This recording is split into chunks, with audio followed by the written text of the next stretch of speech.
It is not without misgiving. It is not without misgiving that one ventures to render into English the texts of an intricate system which have never, with the exception of the sutras, been translated in Europe or America. But the historical importance of those texts as forming a bridge between the philosophy of ancient India and the fully developed Indian Buddhism and the religious thought of today in Eastern Asia emboldens one to the attempt. For this system, together with the Nyaya and Vaisheshika systems, when grafted upon the simple practical exhortations of primitive Buddhism, serves as an introduction to the logical and metaphysical masterpieces of the Mahayana. Even after a dozen readings, the import of some paragraphs is not quite clear. Not quite clear. Such, for example, as the first half of the Bhashya on 314. Still more intractable are the single technical terms, even if the general significance of the word, superficially analyzed, is clear. This irreducible residuum is unavoidable so long as one cannot feel at home in that type of emotional thinking which culminates in a supersensuous object of aesthetic contemplation. The Bhashya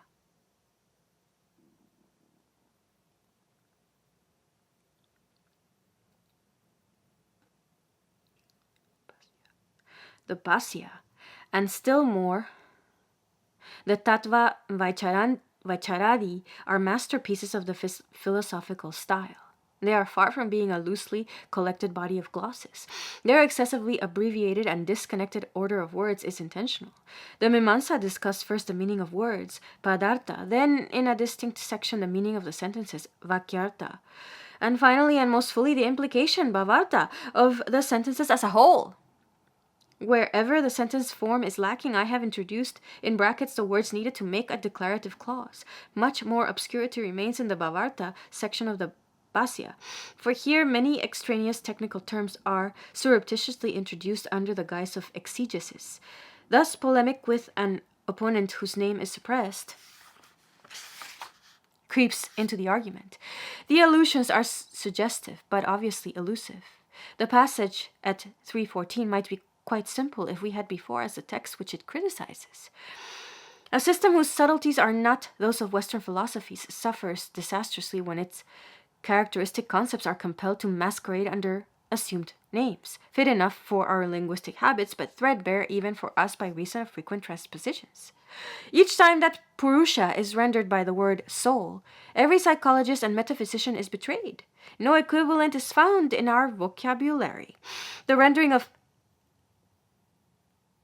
self is less likely to cause misunderstanding. Similarly, and in accordance with the painstaking distinctions made at the end of 2.5, it is most important to remember that the term avidya, although negative in form, stands for an idea which is not negative but positive. Bearing in mind the express instructions of the text, I have adopted undifferentiated consciousness as a translation of avidya. Another word which Professor Garb discussed more than 20 years ago in his translation of the Sankhya Pravachana Bhashya is guna. I prefer to translate this term as aspect rather than by constituent because in addition to the meanings quality and substance, it often seems to have the semantic value of subordinate as correlated to pradhana. Three other words, sattva and rajas and tamas, seem untranslatable unless one is content with half meaningless etymological parallels. In another case, I have weakly consented to use elevation as equivalent to prasamkhyana. The original word denotes the culmination of a series of concentrations. The result is the merging of the self in the object of contemplation.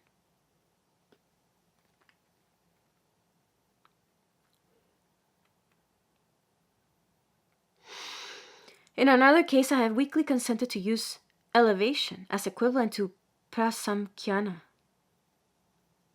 The original word denotes the culmination of a series of concentrations. The result is the merging of the self in the object of contemplation.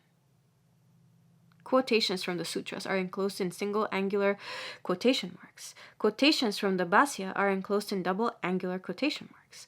Quotations from authoritative texts are enclosed in ordinary double quotation marks. Objections and questions by opponents and quotations from authoritative texts are enclosed in ordinary single quotation marks. Hyphens have been used to indicate the resolution of compound words. A half parenthesis on its side is used to show that two vowels are printed in violation of the rules of euphonic combination.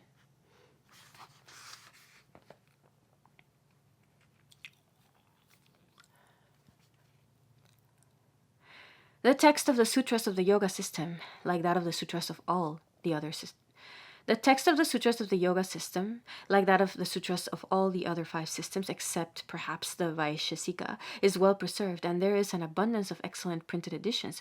The most accessible and the most carefully elaborated of these books is the one published in the Anandakrama series, and edited by Kasinatha Shastri Agase. Variants from 12 manuscripts, mostly southern, are printed at the foot of each page, and Bojadeva's Vritti is appended. Also the text of the sutras by itself and an index thereto. Another edition in the Bombay Sanskrit series by Rajaram Shastri Bodas is also an excellent piece of work. I have, however, made use of this edition by Swami Balarama, Calcutta,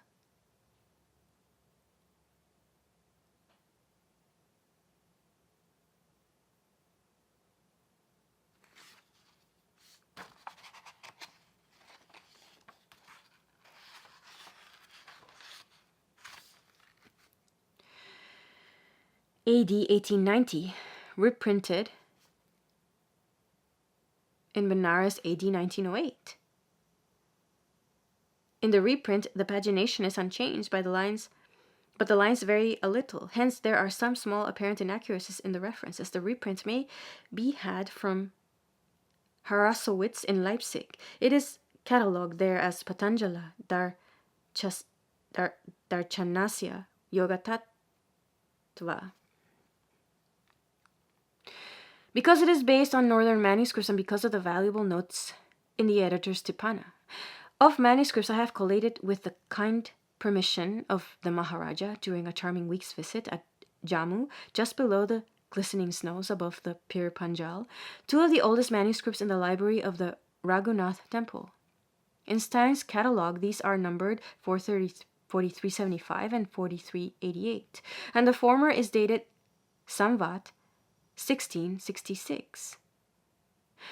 2 other manuscripts were lent me, one by the courtesy of the most learned Gangadhara Shastri, the other the very carefully written Bikaner manuscript, sent to me by the generosity of the Bikaner government, which proved to be extremely valuable for disputed readings in the Tattva Vaicharadi. This latter manuscript seemed to me to be about 150 years old and is described in Rajendra Lala Mitra's catalogue of Sanskrit manuscripts in the library of His Highness the Maharaja of Bikaner, Calcutta 1880, under the number 569, and an old Sharada manuscript which, by the kind mediation of Mukundaram Shastri of Srinagar, was put into my hands, proved upon critical examination to have been so badly corrupted as, on the whole, not to be worth recording. At the end of one's task comes the compensation of looking back to old scenes and to the friends and helpers who have watched the progress of the book. First of all, I remember the delightful visit on the island of Four, where besides the long friendly walks upon the sands, I enjoyed the inestimable opportunity of reciting and reading the Yoga Sutras with Professor Dusin. The next winter at Benares, Mr. Arthur Venice opened the doors of the Sanskrit College to me, and with the utmost generosity smoothed my way through my first winter in India and initiated me into the methods of many controversial sutras. Since my return, he has always been ready to assist, and I thank him for illuminating for me the perplexing debate on the Svota in 317. Besides all this, I am most grateful to him for an introduction to the lamented Shriman Mukunda Shastri Adkar, a scholar who has put the wealth of the ancient tradition and his own ripe scholarship at my disposal for many years. To many other scholars in Benares and in Kashmir and in Pune, I wish to express my thanks, especially to Dr. Shripad Krishna Belvalkar and to Mr. V.V. Sovani, to Professor Arthur W. Ryder of the University of California. I am also much indebted. Furthermore, my thanks are due to Colonel George A. Jacob of the Bombay Staff Corps for his courtesy in searching after quotations, and to Dr. Frederick W. Thomas of the Indian Office Library for similar favors, too many to enumerate or to repay. My deepest insight into this system and into what little I know of the philosophy of India I owe to Professor Hermann Jacobi of Bonn. Each visit to the little city on the Rhine adds to my debt of gratitude to him and reveals to me the beauty of the scholar's life. On my return from each visit to India, I laid the work in its several stages before Professor Lanman, my teacher in my student days and now my colleague. To him I owe the revision of the manuscript for the press and the comparison of most of the translation either in manuscript or in proof with the original. His rigorous criticism has detected many oversights which strike a fresh pair of eyes more quickly than those of the author. For his ready and ungrudging help through many years of intimate friendship, my hearty thanks. James Houghton Woods, Harvard University, July 1914.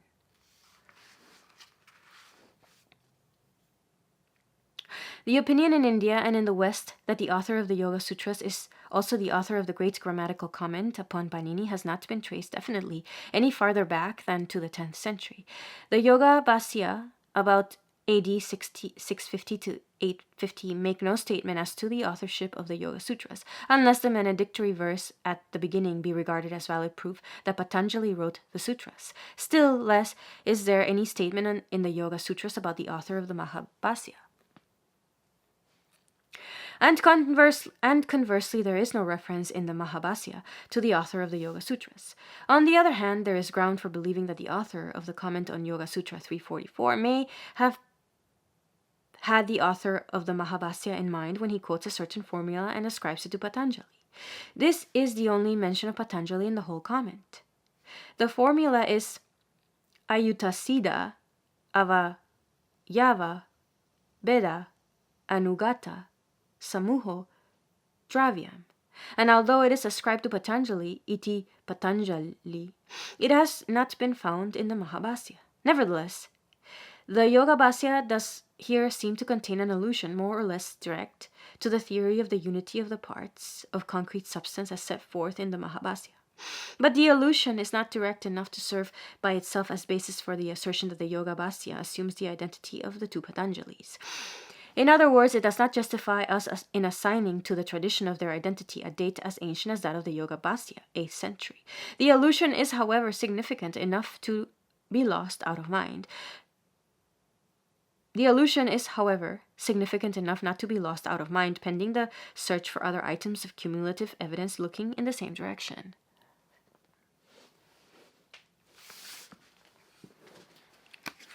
So far as I know, the oldest text implying that the Patanjali who wrote the sutras is the same as the Patanjali who wrote the Mahabhasya is stanza 5 of the introduction to Bhoja Deva's comment on the Yoga Sutras, his Raja Martanda. This I would render as follows. Victory be to the luminous words of that illustrious sovereign, Bhoja, Rana Rangamala, who by creating his grammar, by writing his comment on the Patanjalan treatise, the Yoga Sutras, and by producing a work on medicine called Rajamrganka, has, like Patanjali, removed defilement from our speech and minds and bodies.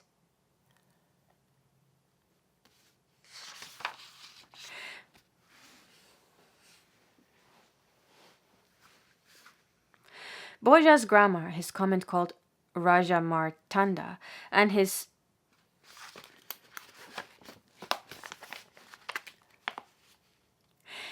medical treatise are all extant. The stanza must mean that Patanjali and Bhoja both maintained a standard of correct speech, Patanjali by his Mahabhasya and Bhoja by his grammar, and that both made our minds clear of error, Patanjali by his Yoga Sutras and Bhoja by his comment upon them, and that both made our bodies clear of impurities, Patanjali by his medical treatise and Bhoja by his Rajamarganka.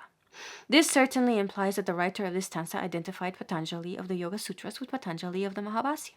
If the writer of that stanza of the introduction is the same as the Bojadeva who wrote the Raja Martanda, we may note that he is called Ranarangamala, here Maharaja Diraja.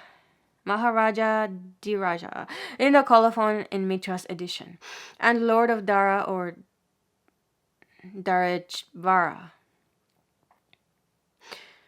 in the colophon in the edition of Agasse. There were a number of Bojadevas, but whichever of them the author of the Raja Martanda may be, no one of them is earlier than the 10th century of our era.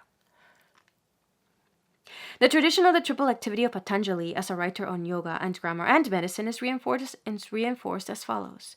Yogena chittasya padena vacham malam chari rasya tu vaidyakena yo pakarotam pravaram muni nam Patanjalim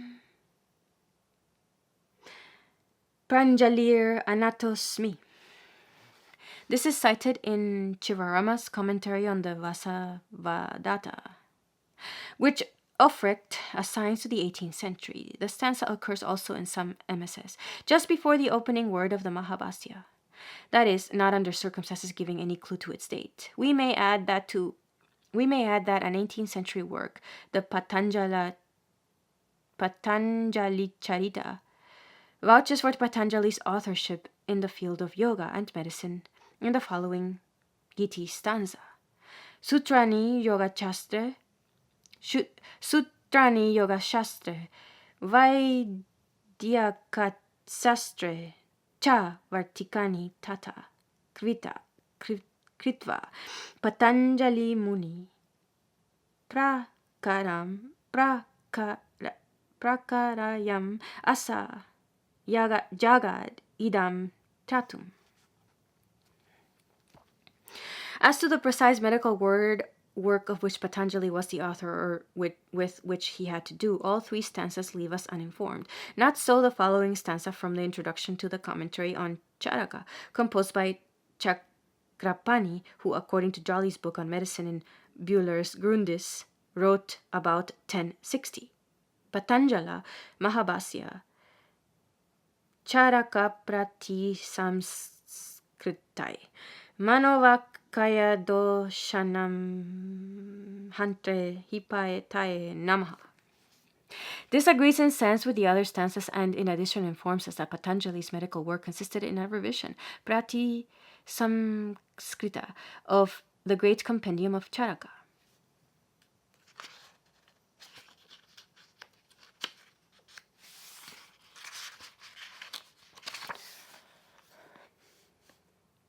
Accordingly, the Boja stanza appears to be the oldest external evidence thus far at hand for the tradition as to the identity of the two Patanjalis, and this tradition is no older than the 10th century, 1,000 years and more after Patanjali, the author of the Mahabhasya. Inconsistent use of terminology and conflicting definitions of concepts in the case of a single writer of two books are frequently explained by the fact that quite distinct subjects are discussed in the different works. In other cases, the subject under discussion is the same, and such an explanation of the inconsistency does not hold. An instance of the latter is the discussion of the nature of substance, dravya, in the Yoga system and in the Mahabhasya. In the commentary on Yoga Sutra 344, we have the following definition.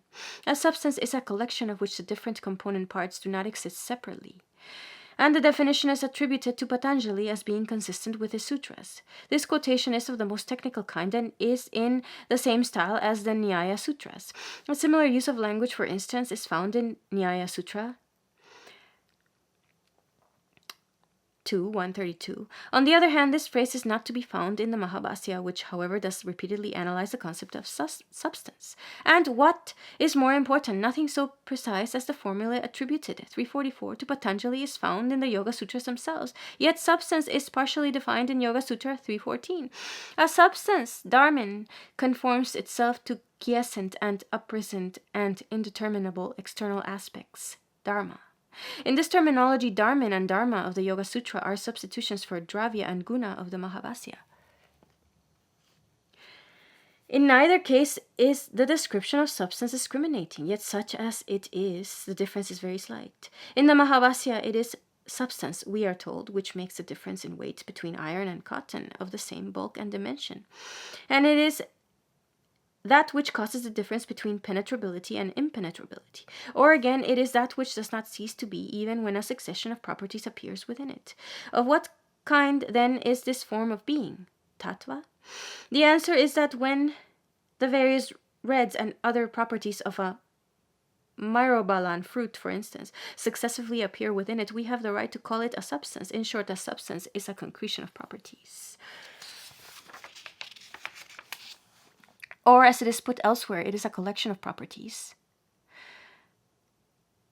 Guna samudaya. In short, a substance is a concretion of properties. Guna dravyam.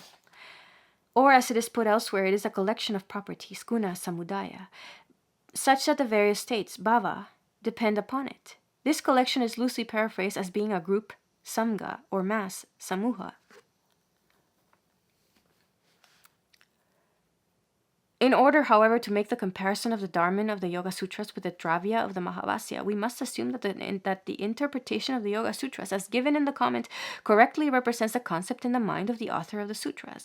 There might well have been a series of redactions of the works of Patanjali as of those of Charaka. The later interpretation, such as the formula in the comment on 344, might give us the original thought in more technical form. If this be so, we find a great similarity in the discussion of the relation of whole and parts in the two works. In the comment on the Yoga Sutra 344, a collection, samuha, is of two kinds. One, that in which the parts have lost their distinctness, for example, a tree, a herd, a grove. That in which the parts are distinctly described, for example, gods and human beings. The second class has two subdivisions. 2a, one in which the distinctness of parts is emphasized, for example, a grove of mangoes. 2b, one in which the distinctness is not emphasized, for example, a mango grove.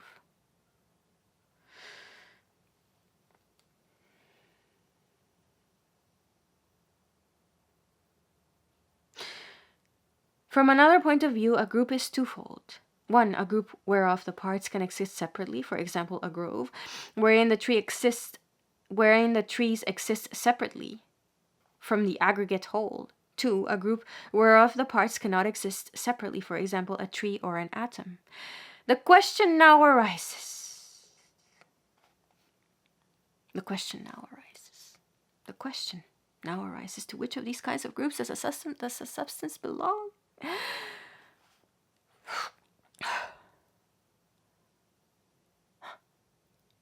Question now arises, to which of these kinds of groups does a substance